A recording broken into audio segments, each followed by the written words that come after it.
আসসালামু আলাইকুম রহমতুল্লাহি বারাকাতুহু। দর্শক, আজকে খুব গরম পড়েছে ভারতের পশ্চিমবঙ্গ নিয়ে। দর্শক, ইতিমধ্যেই মমতা ব্যানার্জি ঘোষণা করে দিয়েছেন যে তাদেরকে ফোর্সফুলি ডিফিট করা হয়েছে। দে আর ফোর্সফুলি ডিফিটেড। বল প্রয়োগ করে, ক্ষমতা প্রয়োগ করে তাদেরকে হারানো হয়েছে। সুতরাং মমতা ব্যানার্জি তিনি ক্ষমতা হস্তান্তর করবেন না, এটা তার সিদ্ধান্ত। We want to say that we didn't lose the election. It is their forceful attempt to defeat us. ধারণা করা হচ্ছে পশ্চিমবঙ্গে রাষ্ট্রপতি শাসন জারি হতে পারে। রাজনৈতিক অস্থিরতা তৈরি হয়েছে নির্বাচনকে কেন্দ্র করে। নির্বাচনের ফল নিয়ে এবং নির্বাচনের টোটাল প্রক্রিয়া নিয়ে মমতা ব্যানার্জির অভিযোগ শুরু হয়েছে। সম্ভবত বিশেষজ্ঞরা মনে করছেন নির্বাচনের প্রক্রিয়া এবং ফলাফল নিয়ে মমতা ব্যানার্জি আইনের দ্বারস্থ হবেন, হয়তোবা চলতে পারে আইনি লড়াই। আর এর মধ্যেই শুরু হয়েছে দুপক্ষের, অর্থাৎ মমতা ব্যানার্জি এবং অপরের পক্ষে যে শুভেন্দু বন্দ্যোপাধ্যায় আছেন, দুপক্ষেরই মধ্যে হয়ে গেছে বিভিন্ন জায়গায় তুমুল লড়াই, পেশী শক্তির লড়াই। এক দল অন্য দলকে ধাওয়া পাল্টা দেওয়া শুরু হয়েছে। পশ্চিমবঙ্গের রাজনৈতিক পরিস্থিতি খুবই নাজুক অবস্থায় চলে গেছে। পুরো ভারতবর্ষের দৃষ্টি এখন পশ্চিমবঙ্গের দিকে। অনেকেই নিরাপত্তাহীনতাতে ভুগছেন, অনেকেই বাড়িঘর ছাড়া হয়েছেন এবং আরো অনেকেই বাড়িঘর ছাড়তে হতে পারে।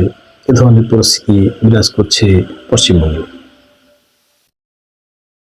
মমতা ব্যানার্জির এই সিদ্ধান্তের কারণে সেখানে রাষ্ট্রপতি শাসন জারি হওয়ার অপেক্ষা আছে।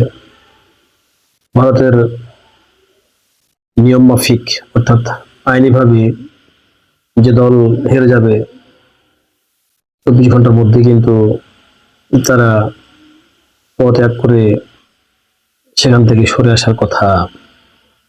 আইনগতভাবে ভারতের যে সংবিধান আছে সাংবিধানিকভাবেই সেটাই নিয়ম। কিন্তু মমতা ব্যানার্জির কথা হচ্ছে তিনি তো হারেননি, তাকে ফোর্স অ্যাপ্লাই করে হারানো হয়েছে।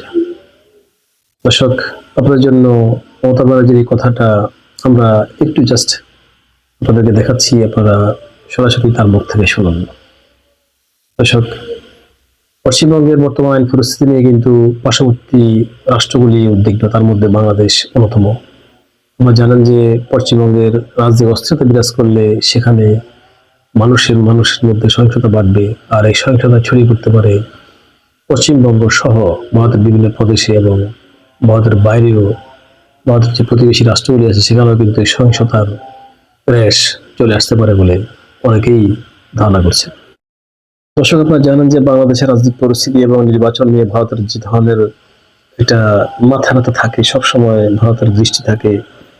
ভারত বাংলাদেশের রাজনৈতিক পরিস্থিতি নিয়ে যেরকম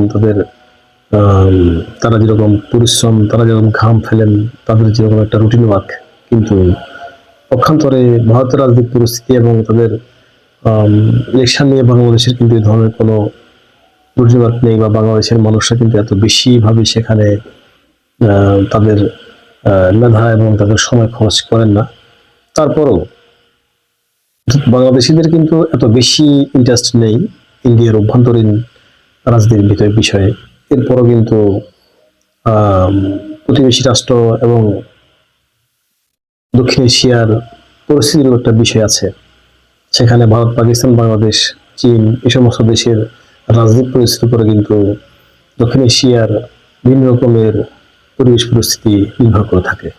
দর্শক, ভারতের এই পশ্চিমবঙ্গের রাষ্ট্রপতি শাসন যদি জারি হয়, অনেকে ধারণা করছেন যে এই রাষ্ট্রপতি শাসন হয়তো বা দীর্ঘায়িত হতে পারে।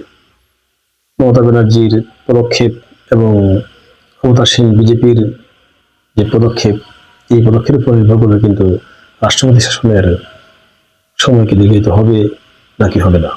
দর্শক, আরো নতুন তথ্য পেতে আমাদের চ্যানেলটি সাবস্ক্রাইব করবেন এবং পাশে থাকবেন, বেল আইকনটি বাজিয়ে দিবেন। আজ এ পর্যন্তই। ধন্যবাদ সবাইকে।